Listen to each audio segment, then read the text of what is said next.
Mais oui, c'est tous les jours. Bonjour Arnaud Demanche. Bonjour Charles, bonjour notre patron, bonjour les amis, ça va? Hello. Tout le monde va bien ce matin? Ça va. Alors Apolline n'est pas là, voilà, vous l'avez vu, elle est en grève déjà, elle a pris de l'avance pour Elle a le débrayé. 31, car fidèle à ses convictions marxistes depuis qu'elle fréquente Emmanuel Le Chypre, Manu l'a convaincu qu'il fallait lutter contre l'hégémonie du grand capital, et ben elle veut faire les choses bien, elle est actuellement en train de préparer des merguez pour un barbecue, et lundi elle va revenir avec Philippe Martinez, qui présentera le journal à la place de Marguerite Dumont. Je serai vous, Marguerite, je me laisserai pousser la moustache dans le week-end, pas me faire piquer mon poste. Heureusement, on peut compter sur Charles. Voilà, Charles, l'adulte responsable, le Parfaitement. journaliste intègre, le Parfaitement. pilier solide sur lequel peut s'appuyer la direction, Oui. le pied enthousiaste sur lequel peut marcher le patronat. Parfaitement. Et on embrasse Apolline qui sera de retour lundi, évidemment, mais oui, qui est sûrement occupée à préparer des merguez, comme vous le dites, Arnaud. En plus, ça doit être vrai. C'est pas impossible que ce soit. Ouais, bon, bref, on en a beaucoup parlé cette semaine. Paris s'apprête à interdire aux mineurs la consommation de protoxyde d'azote, ce qu'on appelle le gaz hilarant. Oui, voilà, comme à 7h20, évidemment, Charles me lance sur un de ses domaines de prédilection, la drogue. C'est sex and drugs and rock and roll. Hein. Alors, qu'est-ce qu'un gaz hilarant ? Eh bien, c'est un gaz qui apparaît quand quelqu'un vous dit « tire sur mon doigt » et c'est hilarant, d'après Jean-Marie Bigard. Alors, vous savez où on consomme le plus de gaz hilarant ? Eh ben, c'est à Paris. Vous avez vu la gueule des gens ? C'est pas flagrant. Hein. En tout cas, c'est pas flagrant dans les gens dans le métro ou parmi les serveurs parisiens. Ils sourient déjà pas, ils rient encore moins. Le gaz hilarant, je pense qu'on devrait même en diffuser obligatoirement dans la ligne 9. Bon, après, Anne Hidalgo, vu comment elle gère la ville, elle en consomme des trucs, ça c'est sûr, mais probablement pas ça. Le gaz hilarant, alors c'était surtout utilisé jusque-là pour mettre l'ambiance dans les spectacles des Chevaliers du Fiel, mais, parce que sinon non, mais ça s'est démocratisé et maintenant les jeunes en prennent pour oublier leur quotidien. Et en même temps, on peut les comprendre. T'allumes la télé, Elisabeth Borne t'annonce que tu vas travailler 2 ans de plus pour pas un rond sur une planète qui crève et où il y a la guerre. Si tu veux avoir l'espoir d'un sourire, c'est protoxyde d'azote, mon gars. Et là, t'as envie de rigoler, direct. Tu veux rire alors qu'il n'y a même pas de blague. C'est un peu comme quand on interviewe Olivier Dussopt, t'en verras tout à l'heure. Alors, c'est marrant parce que gaz hilarant, ça donne envie, le nom est sympa, mais protoxyde d'azote, non, on se méfie.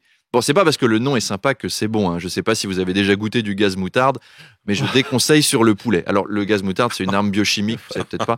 Le gaz hilarant, c'en est pas une. Hein. Les Russes ne balancent pas sur les Ukrainiens du gaz hilarant. C'est dommage, ça rendrait la guerre plus sympathique. Nous, généraux de Russie, nous vous prévenons. Nous allons envoyer vous une armée de clowns. Et remarquez, ils l'ont fait. Alors vous imaginez une attaque au gaz hilarant. Il faut faire ça dans un endroit où les gens s'ennuient pour que ça marche. Au Festival d'Avignon, par exemple, pendant une reprise contemporaine d'une tragédie grecque, mais en moderne, vous savez, avec des lumières bleues, par un metteur en scène slovaque qui fume la pipe, et il y a un gars torse nu qui s'approche et qui fait « Par Poséidon, te voilà, Ménélas, fils d'antinomique et de nucléon. Je suis polyphosphate, fils de clitophage. » Tout le monde s'emmerde, ça fait 4 heures que ça dure, et boum, dose massive de gaz hilarant. Les acteurs laissent tomber la toge, ils font l'hélicoptère avec leur zizi dans la cour du Palais des Papes, sous les yeux de la ministre de la Culture. On rigolerait bien, là, quand même. Oui. Je tiens à souligner qu'il y a eu mime à Il y un a eu moment mime, donné, évidemment, pour bah ceux oui. qui nous regardent sur RMC Story. Parlons un peu d'environnement. Avec cette nouvelle étonnante, l'État de New York autorise désormais le compostage humain. Eh oui, comme quoi Xavier Dupont de Ligonnès était visionnaire.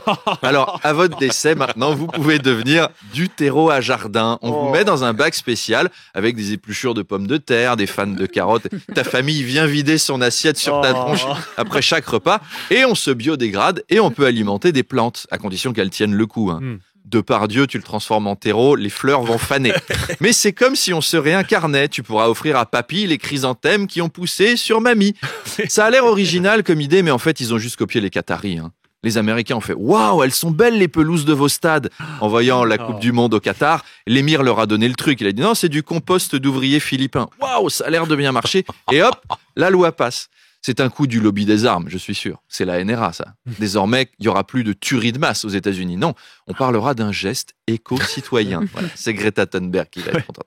Bon, je vais pas tarder parce que je dois filer pour la Vendée, figurez-vous. J'y joue ce soir, mais j'ai quand même une anecdote spécialement pour les gourmands autour de cette table, puisque je n'arrête pas de recevoir des messages de Vendéens qui me proposent de me faire découvrir une spécialité locale qui s'appelle, accrochez-vous, le fion.